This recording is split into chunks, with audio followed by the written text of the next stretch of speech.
Muy buenas tardes a todos. Feliz sábado, ya casi estamos por comenzar un sábado más. Espero que hayan todos tenido una muy buena semana.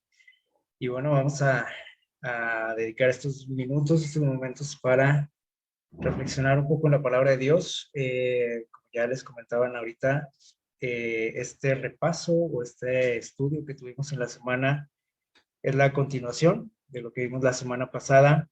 Estuvimos hablando de José, desde su, bueno, cómo fue que, cómo fue su infancia, cómo fue bueno, sus primeros años, ¿no? de vida.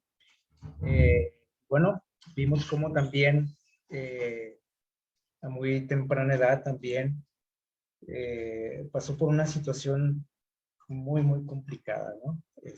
Fue a parar a un país extraño, a un país pues al que no pertenecía, y bueno, fue por causa de su misma familia, ¿verdad? Llegó a aquel lugar solo, como esclavo, y bueno, nosotros conocemos la historia, ¿no? Y la estuvimos repasando la semana pasada. Eh, Parecía que le empezaba a ir bien después de todos los descalabros, ¿no? Que había tenido en su vida, y de pronto nuevamente se, se desmorona todo. Recuerdan que va a parar a la cárcel por una acusación injusta, justo cuando parecía que las cosas empezaban a mejorar un poco en su vida. Yo creo que en algún momento todos nos podemos identificar con este personaje, porque así es nuestra vida, ¿no? O sea, es una vida llena de altibajos, de situaciones tanto buenas, ¿sí? Agradables, como situaciones pues difíciles, complicadas, que parece que justo cuando estamos más contentos, cuando mejor nos va en la vida, de pronto viene un golpe, ¿no? Algo que nunca esperamos y que viene a cambiar con todo, ¿no? Con toda nuestra situación, con nuestra eh, estabilidad emocional, física, económica, de todo tipo, ¿no? Y bueno, él es un gran ejemplo de cómo nosotros debemos o debiéramos de enfrentar la vida, ¿sí? Este, Decimos, nuestra vida está llena de esas situaciones, ¿no? Y muchas veces, ante esas situaciones, no sabemos cómo actuar, ¿sí? Y a veces cometemos muchos errores, ¿no? Precisamente por eso, porque no sabemos enfrentar las cosas. Hay gente que de plano se rinde, y opta, por ejemplo, por quitarse la vida, ¿verdad? Ahora, las situaciones que él vivió, pues no eran para menos, ¿verdad? Pero él, ¿por qué tenía otro tipo de actitudes? ¿Y por qué logró salir adelante? Bueno, vamos a descubrirlo en este estudio, ¿no? Eh, Sabemos que estaba en prisión, ¿sí?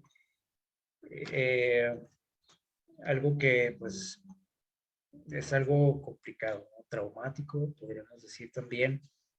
Estar en la cárcel, en un país extraño, eh, pero él seguía, sabemos el relato, seguía siendo fiel a Dios, seguía haciendo las cosas bien, no importaba la situación que estuviera pasando, ¿sí? Muchas veces a nosotros nos sucede que nuestra relación con Dios depende mucho de cómo estoy, ¿no? De cómo me siento, de qué tantas bendiciones tengo o no tengo, y así pues no funciona, ¿no? Y él es un gran ejemplo de cómo él se mantuvo firme, fiel, mantuvo la misma relación con Dios en cualquier situación que él estuviera. Y eso es algo que nosotros tenemos que aprender. Bueno, dice por aquí el relato bíblico, este relato es de libro Patriarcas y Profetas, dice que el rey de Egipto una noche tuvo dos sueños.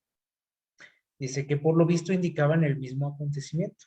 O sea, aunque eran dos sueños diferentes, parecía que tenían mucha relación uno con el otro. Dice, y parecía también que anunciaban una gran calamidad, ¿sí? Él, o sea, el faraón, no podía determinar su significado, o sea, no estaba seguro qué significaba eso que había soñado, pero dice, continuaban turbándole. ¿Se acuerdan también de la historia de que estudiamos el miércoles pasado de Nabucodonosor? Algo muy similar, ¿no? Un sueño que inquietaba al faraón, lo mantuvo pues pensativo, preocupado, porque lo había impresionado lo que él había visto, ¿no? En sueños.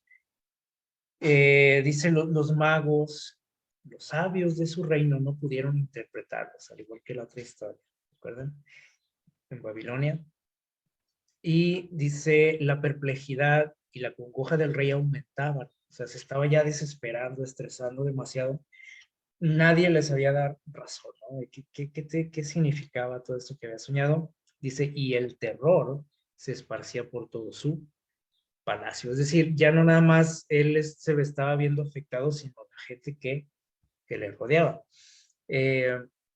Dice, el alboroto general trajo a la memoria del copero, se recuerdan también quién era ese personaje, ¿no? Alguien que había sido compañero de José en prisión y que finalmente había sido liberado y a quien José le había pedido de favor, que ya cuando él hubiera recuperado su antiguo empleo, cerca del rey, del faraón, pues que se acordara de él. ¿Sí? Le dijo, oye, pues tú estás en una posición o vas a estar nuevamente en una posición pues privilegiada, ¿no? Vas a estar cerca del rey, vas a tener influencia y bueno, tú sabes que yo estoy aquí, dice pues injustamente, ¿no? Entonces, eh, le pide de favor, como yo creo que cualquiera lo hubiera hecho en esa situación, le dice, oye, pues ayúdame, ¿no? Ya cuando estés allá. Así como yo te ayudé aquí, tú ayúdame también, ¿no? Sin embargo, dice que con el pasar del tiempo, pues este hombre se olvidó de José. O sea, él estaba muy contento de que le habían perdonado la vida, que había regresado a su antiguo puesto y como también siempre pasa, se nos olvida, ¿no? Los seres humanos, los favores que recibimos a veces de otras personas, ¿no? Y esto fue lo que sucedió, ¿no? Algo muy común, ¿no? En nosotros, situaciones muy comunes. Pero dice que cuando empezó a suceder todo este escándalo del sueño del rey, pues el copero dice, se acordó de aquello que él había vivido una vez cuando él todavía estaba en la cárcel, que él también tuvo un sueño, ¿recuerdan? Y José le había ayudado a interpretarlo. Y entonces fue cuando se acordó de José. Pero ya habían pasado 2 años más, ¿se imaginan?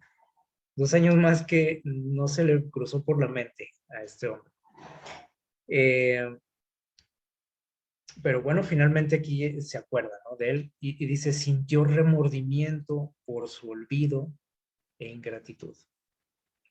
Se le olvidó completamente por la nueva situación que él estaba viviendo, pues a lo mejor es entendible al principio, ¿no? Pero ya después, pues se le fue la onda, como decimos, y nunca más se acordó de José y ahora estaba, pues se sentía mal por no haberle ayudado, como él le había pedido, se sentía como ingrato, dice aquí. Y dice, informó inmediatamente al rey como su propio sueño, dice, el del primer panadero y el del primer panadero, dice, habían sido interpretados por un prisionero hebreo. Rápidamente fue, ¿no? A avisarle al faraón. Dice, y como aquellas predicciones, o sea, lo que José les había comentado acerca de este sueño, pues había sido que dice, cumplido, o sea, todo salió al pie de la letra. Cuando el faraón escucha este informe, pues fue algo, ¿cómo podríamos decir? Que no sé, lo dejó así como en shock. porque, bueno, él confiaba en, en su gente cercana, ¿no? O sea, sus sabios, sus adivinos, y ellos le habían fallado, y para él era algo así como humillante, lo describe por ahí en este libro, el hecho de confiarle esa tarea a un esclavo que ni siquiera era de su país, era un hebreo, y alguien que estaba ahí en prisión. Y entonces, bueno, finalmente, pues se convence y dice, bueno, pues si no hay nadie, entonces pues voy a tener que recurrir, ¿no? A este joven del que me están hablando. Vamos a ver qué nos dice ahí en Génesis capítulo 41. Vamos a leer lo que sucedió. Génesis 41, los versículos del 15 en adelante. Dice lo siguiente. Y el faraón dijo a José, o sea, ya van, llaman a José, dice que lo prepara, ¿no? Para estar en la presencia del rey. Y bueno, el faraón empieza a hablar con José. Dice, he tenido un sueño y no hay quien me lo interprete, pero oí decir que tú oyes sueños y los interpretas. Y José le responde al faraón, fíjense la respuesta de José. No está en mí, Dios será el que responda a Faraón. ¿Qué les parece cómo responde José al Faraón? Eh, no sé si nosotros hubiéramos respondido así.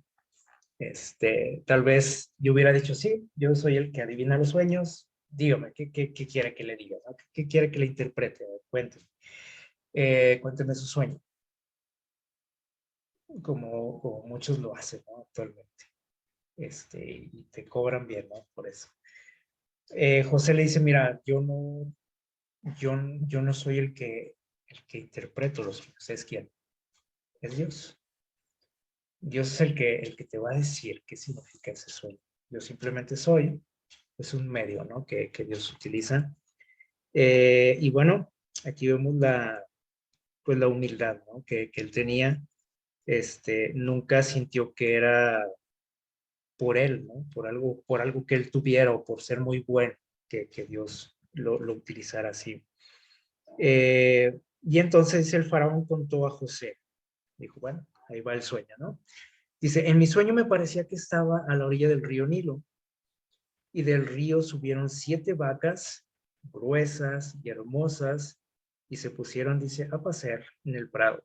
Y otras 7 vacas subieron después, dice, flacas y de muy mal aspecto, tan extenuadas que no he visto otras semejantes, dice, en fealdad en todo Egipto.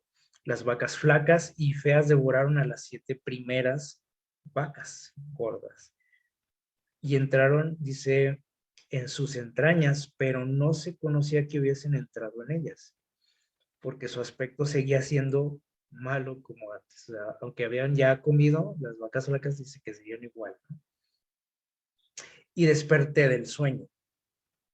Y vi también en sueños 7 espigas que subían, dice, en una misma caña, llenas y hermosas, y otras 7 espigas menudas, marchitas, abatidas por el viento solano, y subían después de ellas. Y las espigas menudas devoraron a las 7 espigas hermosas. Dice, conté este sueño a los magos, y no hubo quien lo pudiera explicar. Y entonces, dice versículo 25, del 25 al 32, vamos a ver qué significaba este sueño. Voy a pedirle a alguien aquí que nos ayude a darle lectura a estos versículos. Génesis 41, del 25 al 32. Vamos a poner mucha atención, vamos a escuchar qué es lo que significaban estos sueños que había tenido el faraón. Génesis 41, del 25 al 32. ¿Alguien nos ayuda a darle lectura?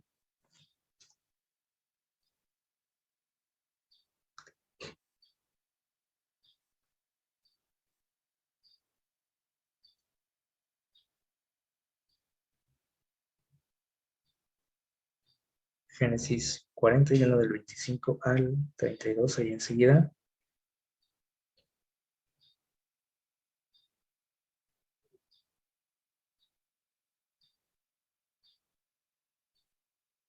Entonces respondió José a Faraón: el sueño de Faraón es uno mismo. Dios ha mostrado a Faraón lo que va a hacer.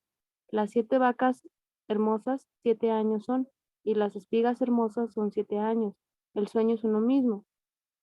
También las 7 vacas flacas y feas que subían tras ellas son 7 años, y las 7 espigas menudas y marchitas del viento solano 7 años serán de hambre.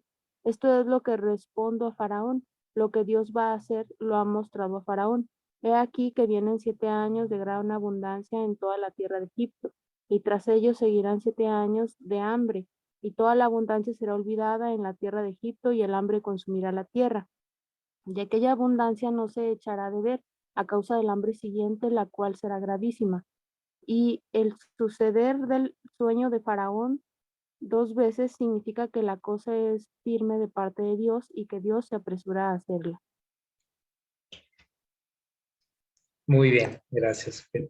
¿Qué les parece lo que estaba por aquí narrando José acerca de estos sueños? Bueno, llama la atención aquí que primeramente dice, bueno, es que Dios te está mostrando, ¿sí? Lo que va a suceder más adelante. Y empieza a explicar, ¿no? Venían 7 años de abundancia para el país, o sea, iba pues a irles bien, ¿sí? Como nación, iban a ser bendecidos, prosperados, en muchos sentidos, pero dice que después de esos 7 años iban a haber 7 años de escasez. Uh, que iba a ser, dice, muy, muy grande, o sea, como nunca se había visto, ¿no? Hasta entonces. Eh, y también es interesante ver cómo, aunque eran dos sueños diferentes, o sea, con imágenes diferentes, podrían decir, tenían un mismo significado, ¿sí? Pero, dice aquí, el hecho de que se haya repetido, aunque con figuras diferentes, dice, quería decir que Dios estaba como que reafirmando eso, o sea, para que vieran que era algo serio, una advertencia seria, ¿sí? Es interesante también cómo Dios, ¿sí? Previene aquí al faraón. Dios no habla directamente con José en este caso, sí, que es como el principal, ¿no? Personaje de esta historia, sino que se dirige a un personaje, otro ser, otra persona, que no pertenece al pueblo de Dios. Y Dios decide comunicarle esto, ¿no? Al faraón. Es decir, Dios tiene cuidado de todos nosotros, ¿sí? No nada más al que va a la iglesia o al que estudia la Biblia. Dios tiene cuidado de todos, Dios se comunica con todos, también en la medida que nosotros estamos receptivos a Él. Y esto es algo que tenemos que entender también. Así que bueno, Dios está aquí avisando, ¿no? De algo que viene. Dios quiere, no nada más avisar. Es decir, cuando Dios nos avisa de algo futuro, no es nada más para informarnos, ¿sí? Sino que Él quiere que nos preparemos. O sea, cuando Dios le avisa a Noé que viene un diluvio, ¿para qué le avisó? Nada más para que supiera algo acerca del futuro, para que se le quitara su curiosidad acerca del futuro, o a Nabucodonosor, ¿se acuerdan? Toda la información que Dios nos da, por ejemplo, en su palabra, acerca de los días finales, es nada más para avisarnos de algo que va a pasar, como información nada más, o tiene un propósito especial. Bueno, el propósito es que estemos preparados para enfrentar esas situaciones, ¿sí? Y no nada más preparados, sino que con su poder también podamos salir adelante, atravesar esa tempestad o esos tiempos que se vienen y salir adelante, ¿no? Entonces, aquí Dios quería que esta nación de Egipto estuviera preparada, ¿sí? Que no sufriera, al menos no tanto como se esperaba, ¿no? Y también que fuera bendición para los demás, ¿sí? Que eso lo vamos a ver aquí más adelante. Entonces, cuando Dios también nos nos comparte información, aquí hablando de nosotros en especial, que Dios también nos advierte de lo que viene, no es nada más para avisarme, sino para que yo me prepare, ¿sí? Y que yo a través de esa preparación pueda hacer de qué? De bendición para la gente que me rodea, para mi familia, mis amigos, mis compañeros del trabajo, mis hermanos de la iglesia, no nada más que yo esté preparado, ¿ok? Eso es algo que podemos sacar aquí, ¿no? Como lección. Y bueno, dice por aquí en Patriarcas y Profetas que el faraón empezó a, pues a pensar, ¿no? Sobre lo que José le había dicho. Obviamente le impresionó, ¿sí? No era algo que él se hubiera imaginado, aunque sabía que no eran como que muy buenas noticias, pero bueno, no esperaba esto, así que dice aquí, pero ¿a quién se había de confiar la ejecución del plan? Es decir, José le dice, bueno, hay que hacer algo, ¿no? Al respecto, ¿sí? O sea, como dijimos, no es nada más como a informar, ¿no? Para quitarnos la curiosidad acerca del futuro, sino para actuar, ¿sí? Y bueno, se tenía que hacer algo para salir adelante. Y el faraón empieza a pensar, bueno, ¿y a quién voy a confiarle esta tarea?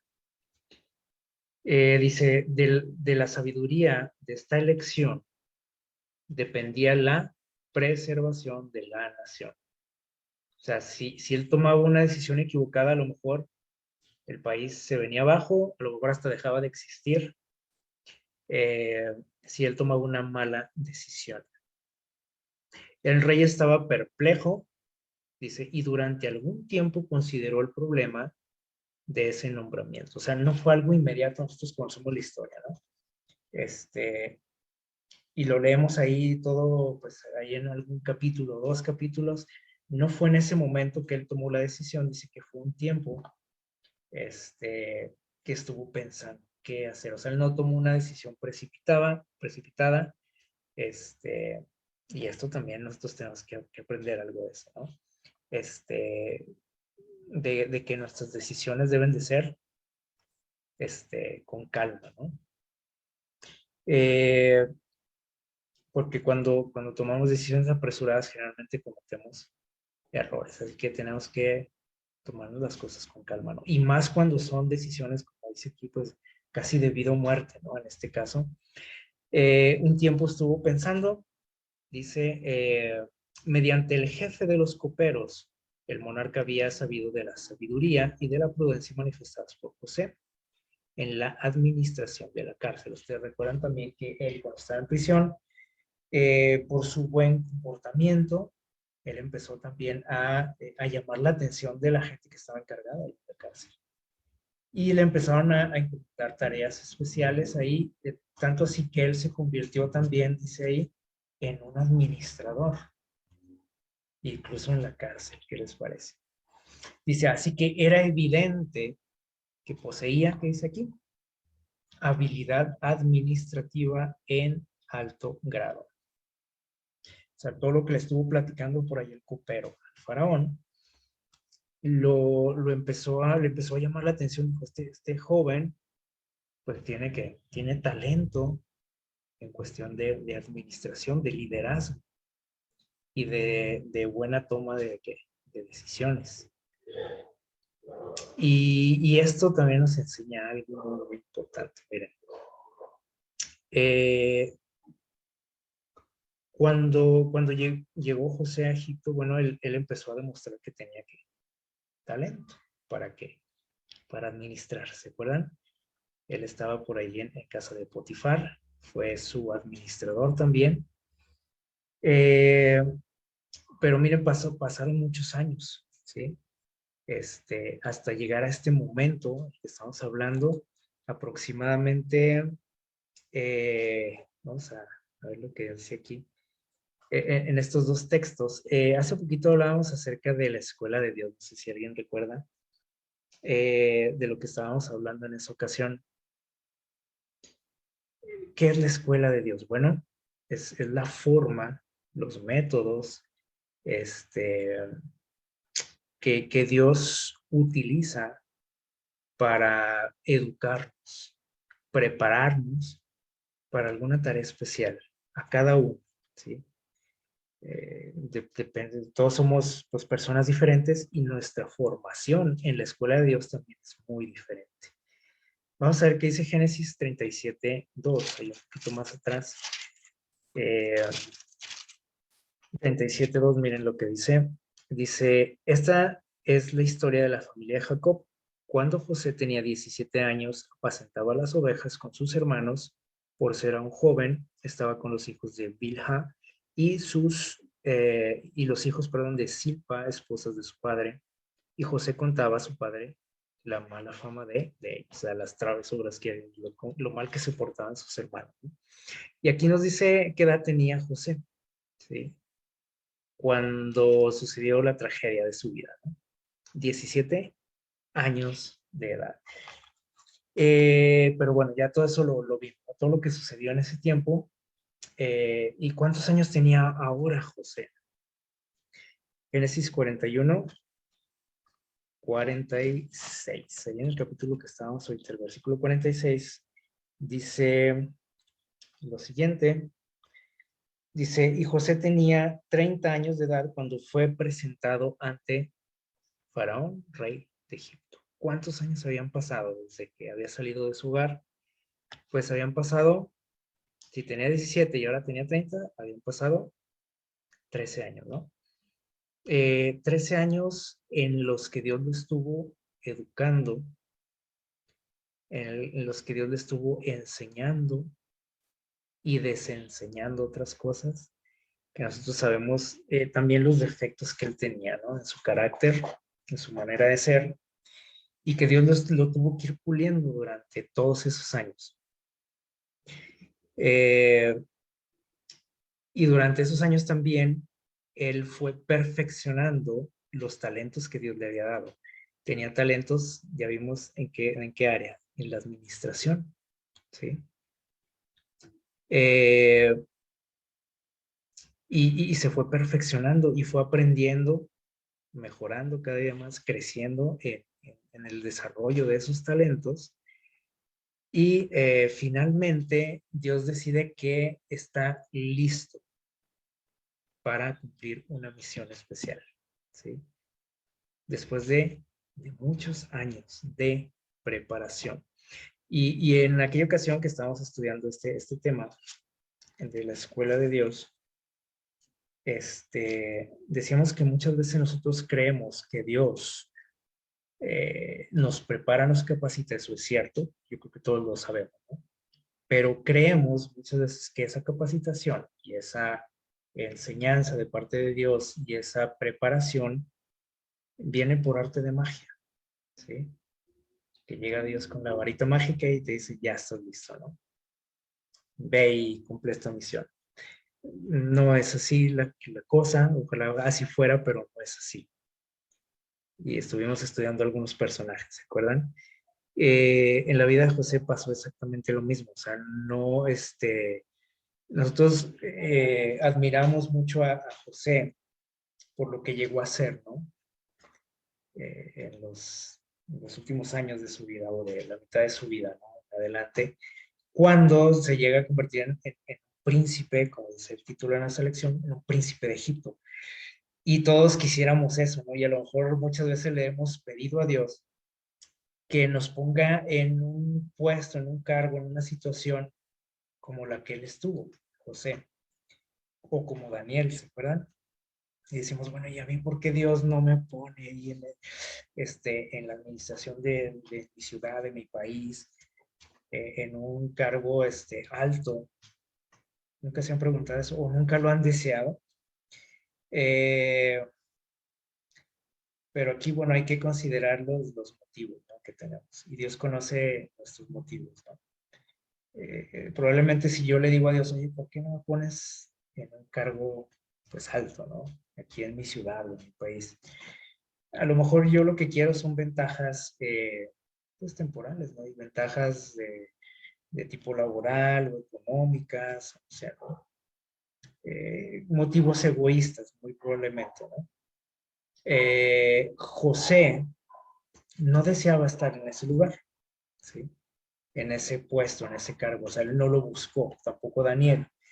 Y lo que yo he aprendido y lo que yo veo en la palabra de Dios es que Dios eh, eh, le otorga esos privilegios, ¿sí? De estar en una posición que muchos a lo mejor quisiéramos y envidiamos. Dios les da esa oportunidad a los que no lo desean, precisamente. No a los que lo desean, sino a los que no lo desean. Porque normalmente si yo lo deseo es porque pues tengo otros motivos, ¿no? A lo mejor pues que tiene que ver con mi orgullo, ¿no?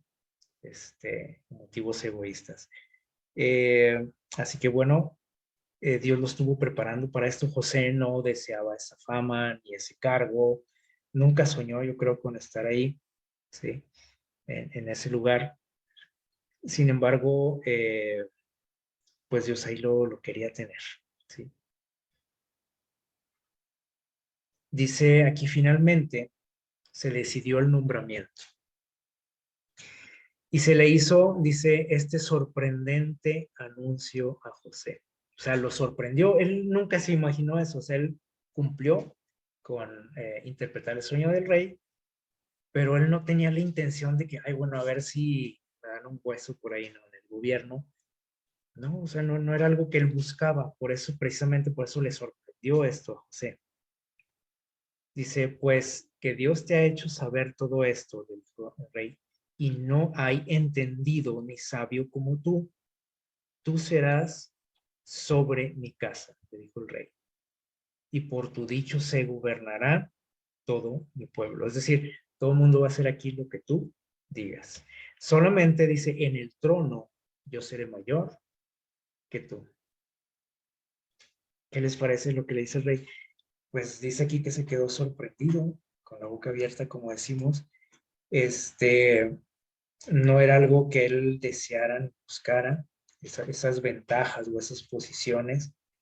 Y precisamente por eso Dios lo puso ahí, porque él no quería estar ahí. Dice, el rey procedió a investir a José con las insignias de su elevada posición. Y entonces Faraón dice, quitó su anillo de su mano, fíjense, era el del Faraón, el anillo del Faraón no le mandó a hacer una copia, era el del Faraón. Dice, y lo puso en la mano de José. Y le hizo vestir con ropas de lino finísimo. O sea, con ropas de rey, de marca. Dice, y puso un collar de oro en su cuello. Y lo hizo subir, dice, en su segundo carro. Y pregonaron delante de él, doblad la rodilla. O sea, fíjense hasta dónde llegó. O sea, hasta la gente se inclinaba a reverenciarlo. Después de que estaba donde? En prisión, allá hundido en el hoyo, ¿sí? Y de la noche a la mañana, después de que él pasó por un periodo de preparación, ya vimos, que nosotros pudiéramos pensar si hubiéramos estado ahí, y tal vez en algún momento cruzó por su mente también el hecho de que tal vez Dios lo había abandonado. Y es muy humano pensar eso, ¿no? Y probablemente nosotros pensemos también, pero ¿por qué Dios permitió todo eso? Bueno, aquí lo estamos viendo, o sea, Dios lo estaba que preparando de tal manera que de pronto cuando está ya el faraón pensando sobre este asunto, dice, bueno, este chavo, este muchacho tiene todas las cualidades de un buen administrador, pero eso no llegó, o sea, esas cualidades no le aparecieron de la noche a la mañana. Sí, tenía talento desde niño, pero eso lo tuvo que ir perfeccionando a través de todas esas situaciones que él atravesó en su vida hasta llegar a este momento. Dice, desde el calabozo fue exaltado a la posición de gobernante de toda la tierra de Egipto. Era un puesto honorable y sin embargo dice estaba lleno de dificultades y riesgos. Nosotros, les digo, muchas veces deseamos, ¿no?, que Dios nos ponga en una situación como la de José, en un cargo así. Pero dice aquí que sí, es padre, podríamos decir, pero dice que ese trabajo que él ahora tenía estaba lleno de, ¿qué dice? Dificultades y riesgos. Y eso es algo que a lo mejor nosotros no analizamos, ¿no? Cuando, si alguna vez le hemos dicho a Dios, ay Dios, ojalá que a mí lo pongas también en una situación así, ¿no? Dice, uno no puede ocupar un puesto elevado sin ponerse en peligro. ¿Qué les parece? Yo creo que podemos estar de acuerdo, ¿no? No podemos, dice, ocupar un puesto elevado sin ponernos o exponernos, dice aquí, al peligro. ¿Cuál peligro? Puedes decir, no, pues si lo tienes todo, te va bien, tienes una casota, un buen sueldo, ¿cuál es el peligro ahí? Dice, así como la tempestad deja incólume, dice, la humilde flor del valle mientras desarraiga el majestuoso árbol en la cumbre de la montaña, así los que han mantenido su integridad en la vida, dice, humilde pueden ser arrastrados al abismo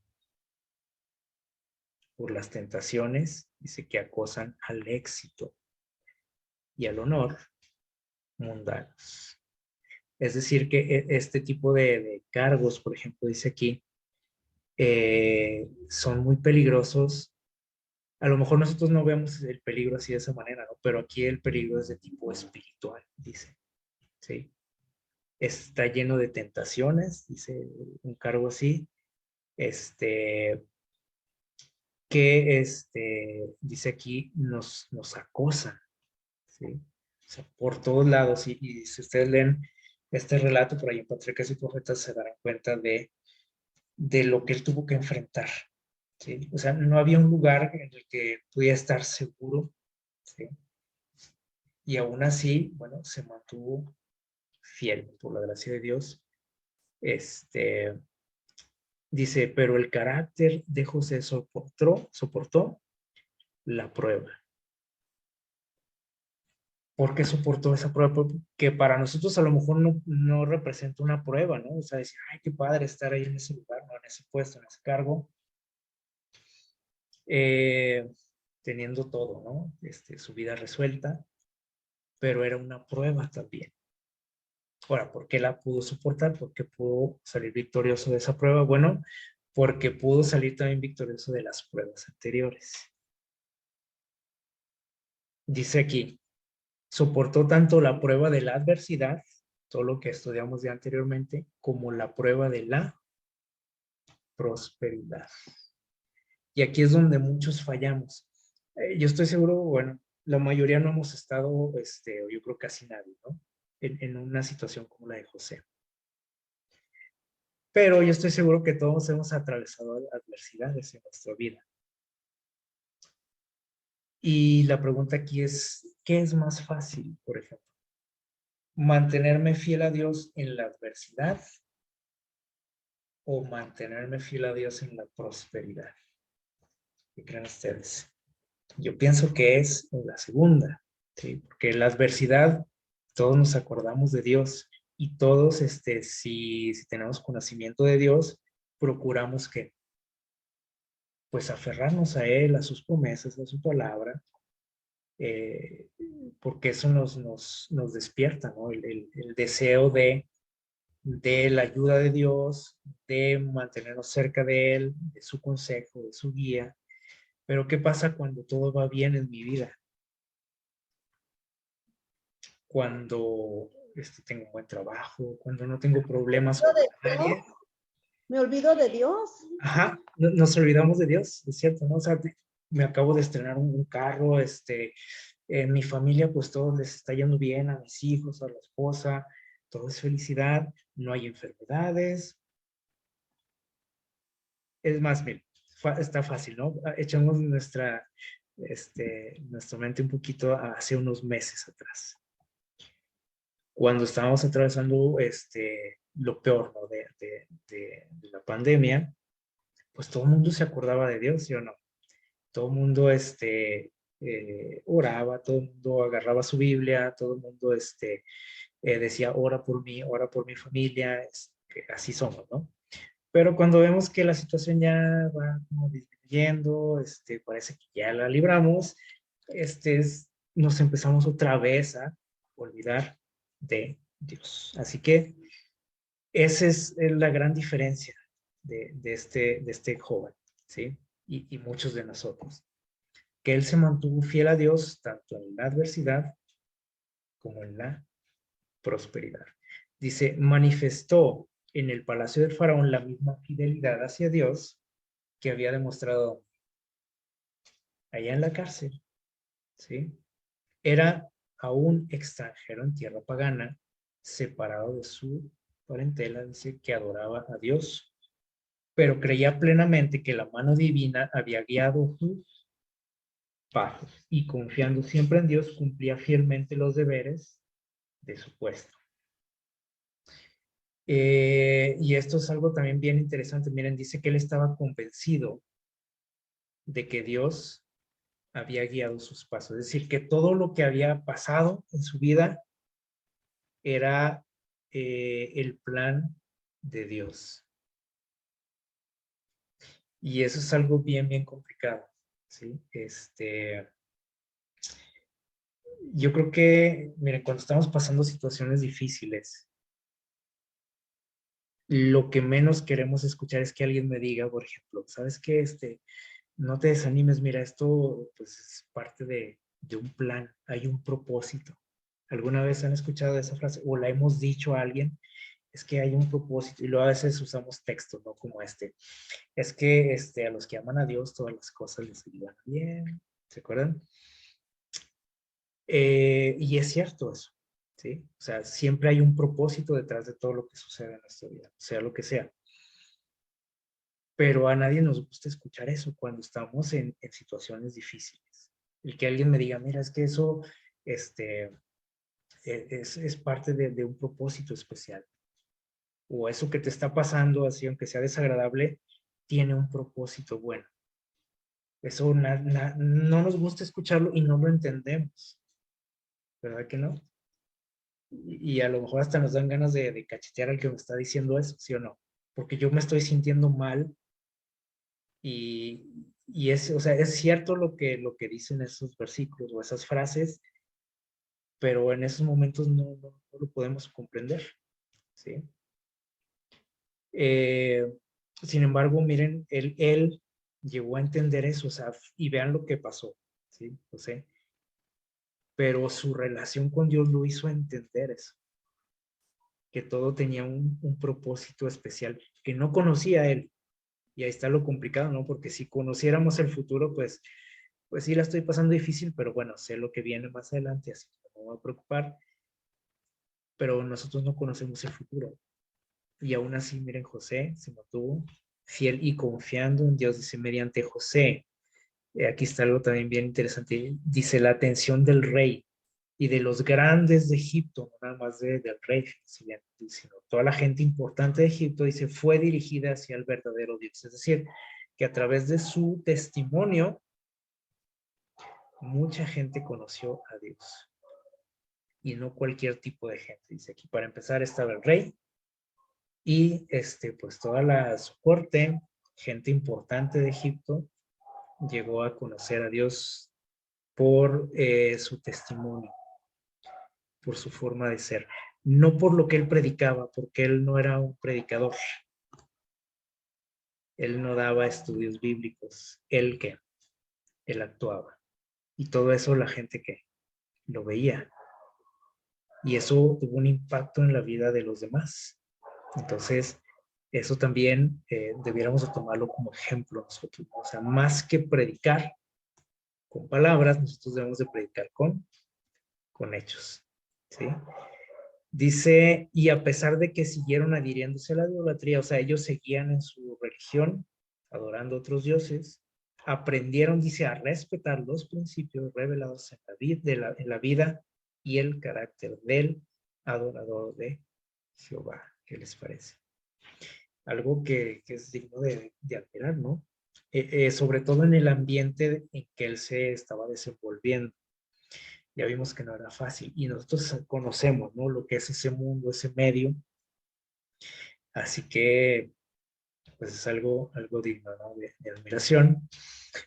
Dice aquí, sus primeros años había seguido el deber antes que su inclinación. Miren, cuando nosotros leemos la vida de estos personajes que todos admiramos, ¿no?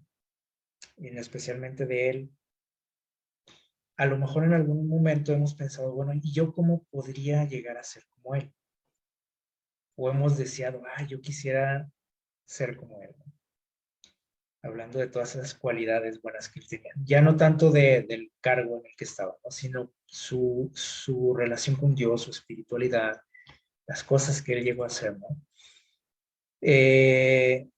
¿Cómo podríamos llegar a ser como él? Bueno, este pequeño párrafo nos da una serie de pasos que nosotros, o una lista de cosas que debiésemos de adoptar en nuestra vida si queremos tener éxito como él, en todo sentido.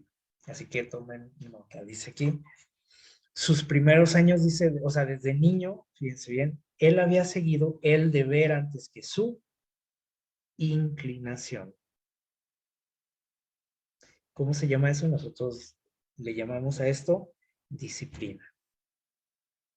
Es decir, si yo quiero llegar a ser como él, necesito tener disciplina en mi vida. ¿Qué es eso? Bueno, aquí está la definición. O sea, tengo que anteponer, el deber al qué, al placer, o sea, a mi inclinación, a lo que quiero. Es decir, a lo mejor tengo trabajo, ¿sí? Que hacer hoy, pero no tengo ganas, tengo flojera, estoy cansado. Y la disciplina me dice que primero tengo que cumplir con eso. Pero estoy cansado, no importa que esté cansado. Y no tengo ganas, pues tampoco importa. Si tengo o no tengo ganas, lo tengo que hacer. Tengo que cumplir con eso primero.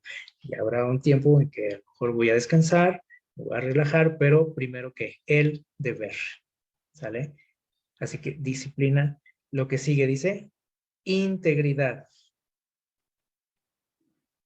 Disciplina, integridad. Dice, la confianza sencilla y la disposición noble del joven fructificaron las acciones de un hombre. Es decir, como se acostumbró a ser así desde joven, cuando él ya era adulto, pues ya eso era parte de él, ¿sí? Su disposición, dice aquí. Es decir, él no rehuía a la responsabilidad, ¿sí? Dice, una vida sencilla, esa es otra cosa, ¿no? Una vida sencilla, que ahorita es complicado, ¿no? Por todo cómo es nuestra sociedad, tener una vida sencilla. Ahorita tenemos muchas cosas, muchos lujos que no necesitamos.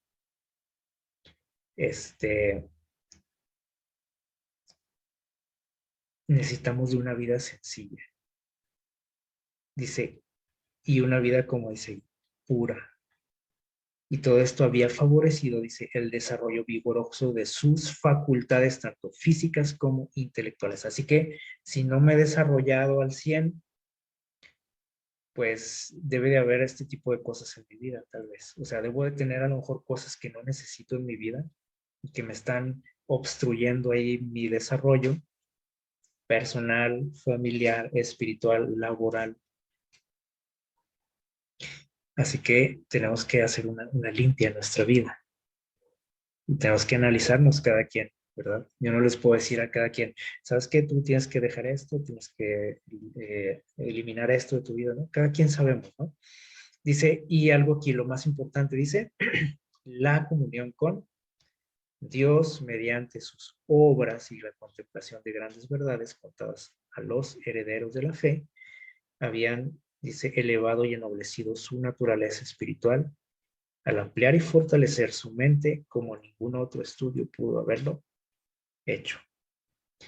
Por sobre todas las cosas, dice aquí, la comunión con Dios, el estudio de su palabra, o sea, el conocer a Dios, no conocer de Dios, porque yo creo que todo el mundo conoce de Dios, ¿no? Algo, pero conocer a Dios es algo muy diferente.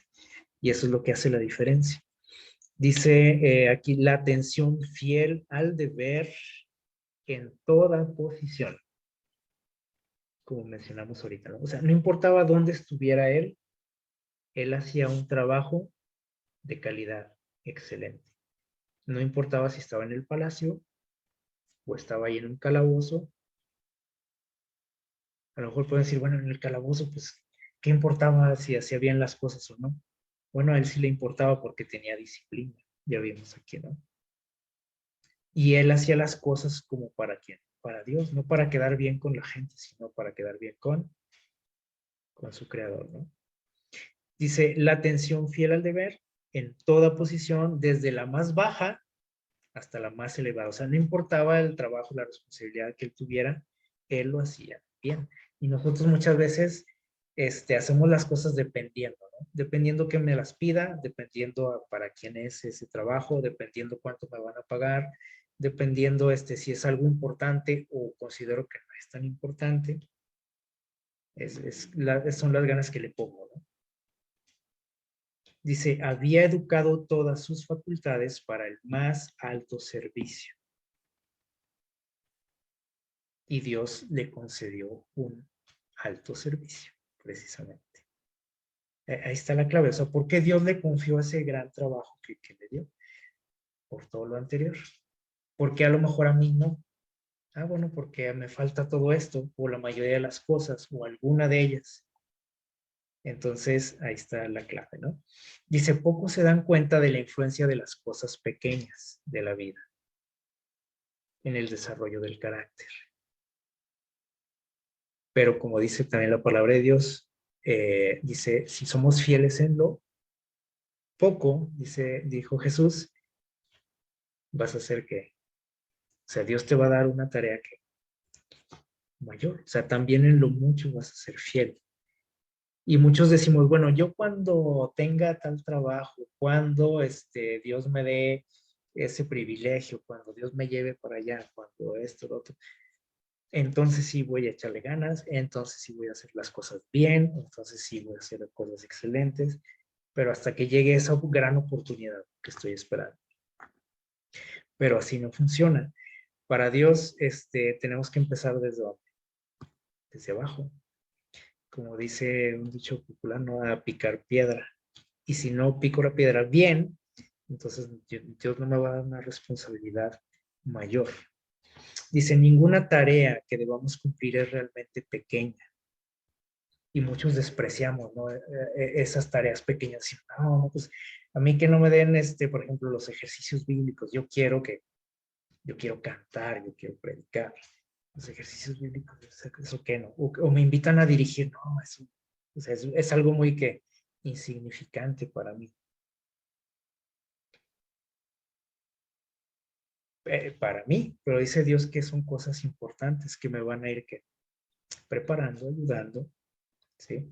Dice, las variadas circunstancias que afrontamos día tras día están concebidas para que, o sea, ¿por qué pasan todas las cosas que nos pasan en la vida? ¿Por qué de repente estoy desempleado? ¿Por qué de repente viene enfermedad a mi vida? ¿Por qué llega la carestía? ¿Por qué los problemas familiares? ¿Por qué enfrento la muerte de repente de un ser querido? Dice que todo eso es ¿para qué? Probar nuestra fidelidad. Y todas esas cosas, dice, nos van capacitando para mayores responsabilidades. Es decir, ahorita que mencionábamos esa frase, Dios capacita, sí me va a capacitar, pero no es magia, ¿sí? Es un proceso. Y muchas veces nosotros decimos, no, pues ay, Dios me va a capacitar. Ahí sobre la marcha, y no, así no es, así no funciona. Dice, adhiriéndose a los principios rectos en las transacciones ordinarias de la vida, la mente se acostumbra a mantener las demandas del deber por encima del placer y de las inclinaciones propias. ¿En qué tipo de cosas dice aquí? En las cosas ordinarias. Ahí se ve mi verdadero carácter, ahí se ve mi verdadera capacidad, mis talentos. Entonces dice que si yo hago las cosas bien, aunque sean pequeñas, la mente, dice, se va a acostumbrar a mantener esas demandas. Por ejemplo, si yo, no sé, por ejemplo, si yo no le devuelvo el cambio a alguien,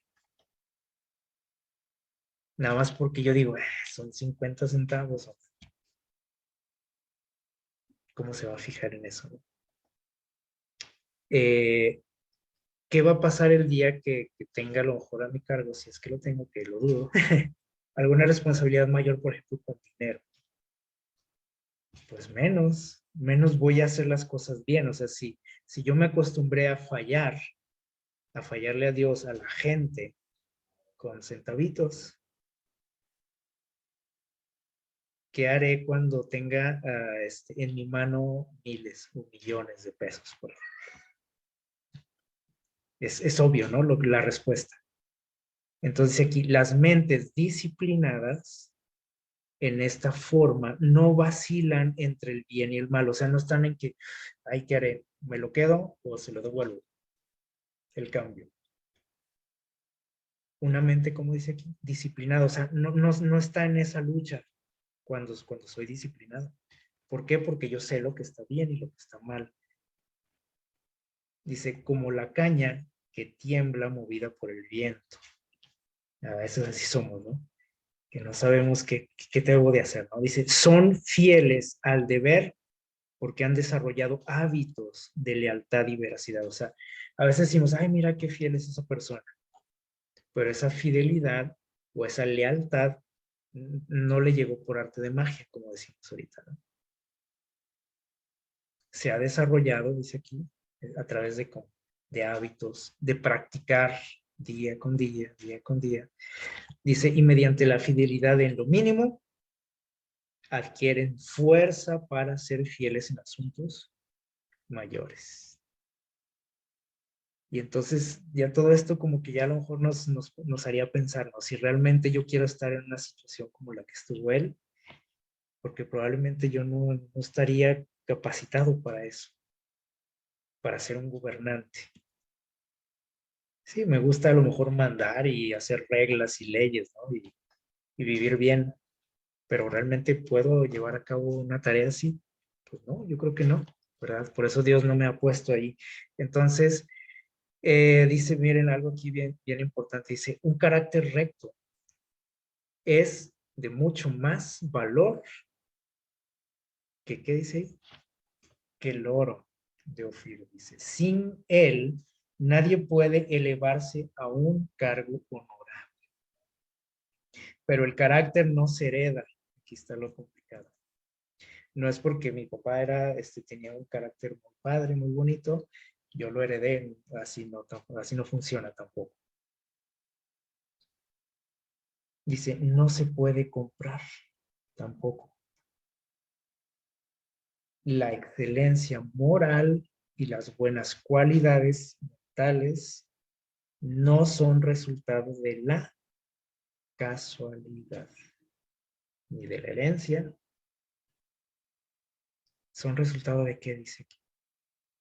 Dice, los dones más preciosos carecen de valor a menos que sean aprovechados. O sea, todo esto es resultado de hábitos de practicar todos los días, de ser disciplinados, de tener una buena relación con Dios. O sea, son muchos aspectos que debemos de considerar.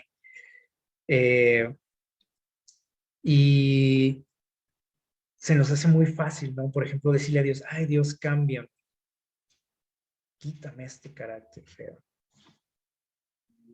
Y hago mi oración, le pido a Dios y me echo a la hamaca a dormir, ¿no? Esperando que llegue ese milagro, que Dios me transforme, que me quite ese mal carácter o esos malos hábitos.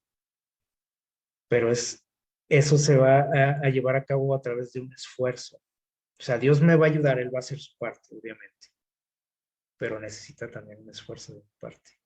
Necesita disciplina, necesita que yo me relacione con Él, necesita trabajo diario, ese perfeccionamiento. Y eso es algo que no todos estamos dispuestos a hacer y por eso muchos seguimos orando a Dios después de 30 años de estar en la iglesia o de conocer a Dios, y seguimos pidiendo lo mismo. Dios, cámbiame, y 30 años diciéndole lo mismo. Y entonces, ¿dónde está el poder de Dios? Podemos decir, bueno, pues no, parece que Dios no me quiere cambiar, no me quiere ayudar, pero tal vez yo soy el que no quiero que me ayude. O sí quiero que me ayude, pero que lo haga así como por arte de magia, como decimos. Que ahorita tengo este carácter y ya mañana amanezco con una nueva criatura. ¿No es así? Dice, los dones más preciosos carecen de valor a menos de que sean aprovechados. La formación de un carácter noble es la obra de qué dice aquí. O sea, el tener un carácter como el que tenía José. ¿Es resultado de qué dice? De el trabajo de toda una vida. Entonces, no es como muchas veces pensamos, ¿verdad? Dice, y debe ser el resultado de un esfuerzo. ¿De qué tipo dice aquí? Aplicado y perseverante. O sea, no es de un esfuerzo de una semana, ni de un día, o de un año nada más.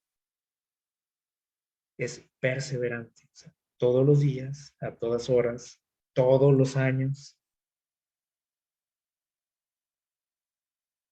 No es tan fácil, ya vimos que no es tan fácil entonces, ¿no?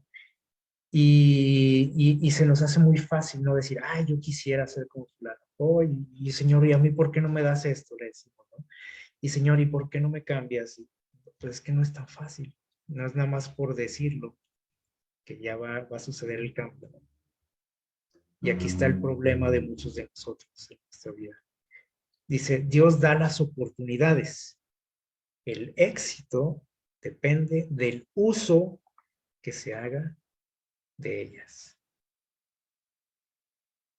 A veces decimos, no, es que a mí Dios no me ha dado oportunidades, no me ha bendecido como al vecino, como a mi amigo.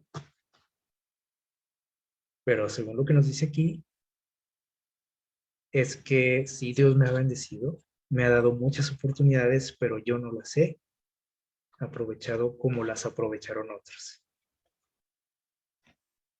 Es el gran problema, ¿no? Y ese trabajo de toda una vida que dice aquí, ese desarrollo de hábitos, esa disciplina que tenía José, lo capacitó para ese gran trabajo, ¿no? Que acabamos de ver ahorita. Para ser el segundo después del faraón. Y para algo más importante todavía. Fue capacitado para eso. ¿Saben para qué? Vamos a ver qué nos dice Génesis 42. Ya vamos casi terminando. Capítulo 42 de Génesis, versículos 5 y 6. Capítulo 42, versículos 5 y 6. Dice, fueron pues los hijos de Israel a comprar entre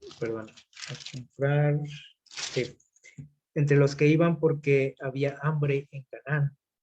Y José era señor de la tierra, que vendía a todo el pueblo de la tierra. Y llegaron los hermanos de José y se inclinaron ante él. ¿Se acuerdan de los sueños que había tenido José? Donde se inclinaban sus hermanos ante él. Bueno, aquí era un cumplimiento, ¿no? De todo eso.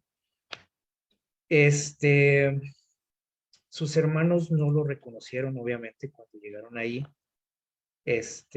Nos dice por ahí el relato que pues él estaba muy cambiado, ¿no?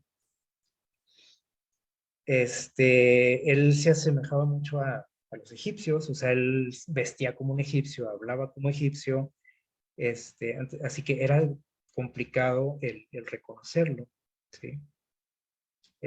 Obviamente no había cambiado tanto, o sea, su aspecto, su físico, era su hermano, o sea, es fácil reconocer a nuestros hermanos, ¿sí o no? O a nuestros amigos, a gente muy cercana a nosotros, pero él, pues estaba en otra cultura, en otro país y pues se vestía como ellos. Ustedes han visto, ¿no? Cómo vestían los egipcios.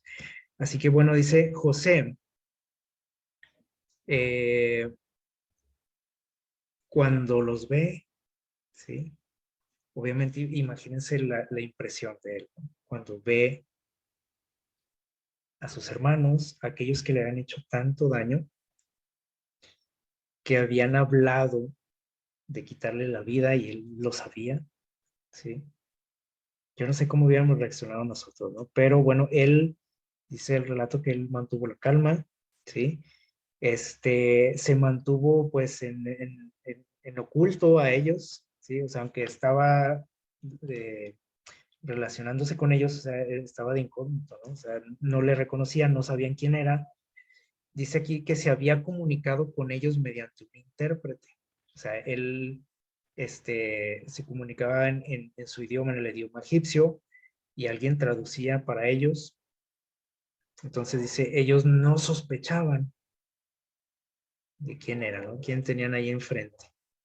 Y tampoco sospechaban, dice aquí, que el gobernador los comprendía, porque ellos dice aquí que, dice, conversaron libremente el uno con el otro en su presencia. Nosotros sabemos que cuando ustedes lo estudiaron en la semana, empezó José a ponerles pruebas, ¿sí? Porque cuando los tiene ahí dice, bueno, ¿y será que ellos siguen siendo igual de malos como eran? Y empezó a ponerles una serie de pruebas, ustedes lo estudiaron. Y cuando los estaba ahí poniendo a prueba, algunos de ellos empezaron, pues obviamente se acordaron de su hermano José, porque dice aquí que dice aquí se acusaron mutuamente de cómo habían tratado a José. O sea, rápidamente se acordaron y dijeron, todo esto que nos está pasando, ustedes recuerdan los detalles, ¿no? A los que fueron sometidos, ¿no? Los metieron a la cárcel, los acusaron de espías, de ladrones y de mentirosos. Y todo eso, bueno, les empezó a recordar, ¿no? Y tenían ese remordimiento y decían, bueno, tal vez todo esto es un castigo de parte de Dios por lo que le hicimos a José. Y todo esto José lo escuchaba porque ellos no sabían que él les entendía y empezaban ahí a platicar entre ellos, preocupados, asustados por lo que estaba pasando. Y dice aquí que se decían, verdaderamente hemos pecado contra nuestro hermano, que vimos la angustia de su alma cuando nos rogaba, dice, y no le oímos. Nos valió decir lo que le hicimos, cómo nos suplicaba, cómo lloraba cuando se lo llevaron. Dice, por eso ha venido sobre nosotros esta angustia. Dice Rubén, que había querido librarlo en Dotán. Cuando quisieron matarlo, intervino él, ¿sí? Para que no lo hicieran. Y dice que Rubén dijo, dice, no os hablé y les dije, no pequéis contra el joven y no escuchasteis. Dice, he aquí también su sangre es requerida. Dice, pero José que escuchaba no pudo dominar su emoción y salió y lloró. Es decir, José se estaba dando cuenta de que ellos ya no eran las mismas personas que él había conocido. Ahora ellos estaban mostrando arrepentimiento, ¿sí? Se mostraban sinceros, e incluso estaban dispuestos a dar su vida uno por el otro. ¿Recuerdan el relato, no? Y todo esto dice que a José lo emocionó tanto, dice que salió y lloró. O sea, se dio cuenta, dijo, parece que han cambiado, ¿no? Realmente. Y bueno, vamos a ver lo que nos dice ahí los versículos del 1 al 11 en el capítulo 45, para ir ya aterrizando con la historia. Dice el texto, dice, y José ya no podía contenerse ante todos los que estaban a su lado y clamó, haced salir a todos. Y no quedó nadie con José cuando se dio a conocer a sus hermanos. O sea, sacó a toda la gente del palacio Y entonces dice que, dice el versículo 2, entonces empezó a llorar en tan alta voz que lo oyeron los egipcios, y lo supo también la casa del faraón. Y dijo José a sus hermanos, yo soy José, ¿vive aún mi padre? Y sus hermanos no podían responder porque estaban turbados ante él. O sea, imagínense la sorpresa, ¿no? Para ellos. Dice, entonces José les dijo a sus hermanos, como los vio asustados a todos, les dijo, acercaos a mí. Y ellos se acercaron y él repitió, yo soy José, vuestro hermano, el que vendisteis a Egipto. Y ustedes se pueden imaginar lo que pasó por su mente, ¿no? Cuando les dijo, ¿se acuerdan que me vendieron? Yo creo que más de uno pensó, pues hasta aquí llegamos, ¿no? Pero les repite, José les dice, no os entristezcáis, no se asusten, no os enojéis, dice, con vosotros mismos, o sea, no se culpen, dice, por haberme vendido, dice, porque para preservación de vida me envió Dios delante de vosotros. Que ya hubo 2 años de hambre en la tierra y aún quedan 5 en que no habrá arada ni siega. Y Dios me envió delante de vosotros para que vosotros sobreviváis y para daros vida por medio de una gran liberación. Así que no me enviasteis vosotros acá, sino fue quien, Dios, el que me ha puesto por padre por padre de Faraón, dice, por señor de toda su casa y por gobernador de toda la tierra de Egipto. ¿Qué les parece? Cuando nosotros enfrentamos situaciones difíciles, normalmente buscamos culpables, ¿no? Y decimos, yo estoy así por mi jefe del trabajo. Yo estoy así porque mi familia es así, porque no me apoyaron, porque esto, porque no tengo oportunidades, porque 1000 cosas, ¿no? Buscamos siempre culpables.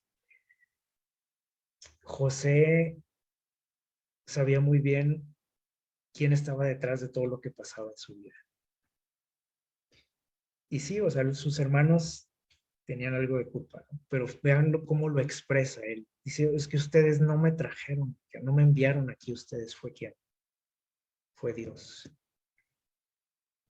Y eso es algo que ojalá nosotros lo entendiéramos en nuestra vida también. Que cada situación que enfrentemos nosotros viéramos la mano de Dios en esa situación. Por muy desalentadora que fuera, o muy mala, o muy desagradable, dijéramos, bueno, Dios decidió que así debe de ser, y bueno, pues voy a ser paciente, ¿no? Voy a aguantar. Pero es algo bien, bien difícil, ¿no? Que solamente una buena relación con Dios nos permitiría llegar a ese nivel. Así que, pues es algo que tenemos que aprender de él, ¿no? Y tenemos que entender esto, fíjense bien, esta palabra, perspectiva. Ustedes ven, por ejemplo, aquí un jardín bien bonito, ¿no? Con muchas figuras por ahí geométricas. El detalle es que, por ejemplo, es una toma, pues aérea, o de un segundo piso, tercer piso, no sé, de donde se pueden apreciar todas esas formas. Si nosotros estamos a nivel del piso, no se pueden apreciar. Y veríamos pues nada más un montón ahí de arbustos sin forma, a lo mejor como hasta desordenados, podríamos pensar, ¿sí? Como un desastre, ¿no? Podríamos pensar. No podríamos apreciar estas formas que nosotros vemos aquí en la imagen. Pero eso tiene que ver con esta palabra, ¿sí? Perspectiva. ¿Qué es la perspectiva? Bueno, es la forma en la que apreciamos algo o vemos algo dependiendo de de mi posición, por ejemplo. Porque si estoy aquí abajo, aquí entre estos caminitos, pues no aprecio nada. ¿Sí? Esa es la perspectiva que tengo. Pero si estoy acá en alto, tengo otra visión, otra perspectiva, otra forma de ver. Y esto sí me gusta, ¿no? Si estoy abajo, a lo mejor digo, no, pues esto no tiene chiste, ¿no? O parece que es pues, un montón de arbustos nada más colocados al azar, ¿no? Cuando nosotros estamos en situaciones complicadas, ¿sí? Imaginen que estamos aquí en medio del jardín, donde no podemos ver la situación real, a lo mejor no vemos lo que hay detrás ni lo que hay delante, no vemos algo bonito o algo bueno en esa situación, simplemente vemos que una tragedia, un desastre, veo problemas, pero ¿qué es lo que está viendo Dios, por ejemplo? Que tiene otra perspectiva. Él está viendo todo esto. El trabajo o su obra en mi vida.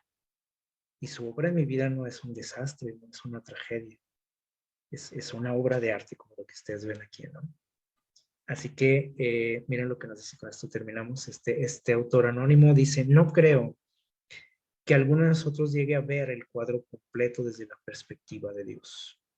O sea, no podemos entender muchas cosas en nuestra vida. Los problemas, las enfermedades, la muerte, el desempleo, la pobreza, no sé, cualquier situación difícil. Dice aquí, no creo que lo lleguemos a entender como lo entiende Dios. Porque nuestra perspectiva es muy diferente. Dice Dios, mis caminos no son tus caminos. O sea, mi forma de ver las cosas no es como tú las ves. Dice, es como si fuéramos niños sentados en el piso, viendo desde atrás la obra maestra de Dios. A nuestro parecer, a veces se ve como mal, no se ven los colores claros, dice aquí, y nada tiene sentido. ¿Nos ha pasado? ¿Nos identificamos con eso? Y decimos, ¿por qué? Pero un día dice, ya no vamos a estar sentados en el suelo. Vamos a ir del otro lado y veremos y entenderemos claramente el ingenio de la obra de Dios en nuestra vida. Un día lo vamos a entender plenamente. A lo mejor aquí llegamos a entender cosas, ¿no? O detallitos que a veces Dios nos permite conocer del porqué de muchas cosas, pero un día vamos a entender plenamente cuando estemos con Él. Y dice, y en el centro de todo veremos la cruz. O sea, en cada situación que hayamos enfrentado en nuestra vida, vamos a ver que ahí estuvo quién. Dios detrás de todo. Así que ojalá que esta historia de José, que ya estamos llegando también al final de un trimestre más, en el que hemos estudiado todo el libro de Génesis, pero bueno, esta historia que es la que estamos ahorita analizando, ojalá que nos haya recordado cosas, ¿no? Que estoy seguro que sabemos y que se nos olvidan, ¿no? Ya cuando enfrentamos la vida, pero también ojalá que hayamos aprendido cosas nuevas, que Dios nos haya revelado, para poderlas aplicar en nuestro día a día. Que Dios nos bendiga.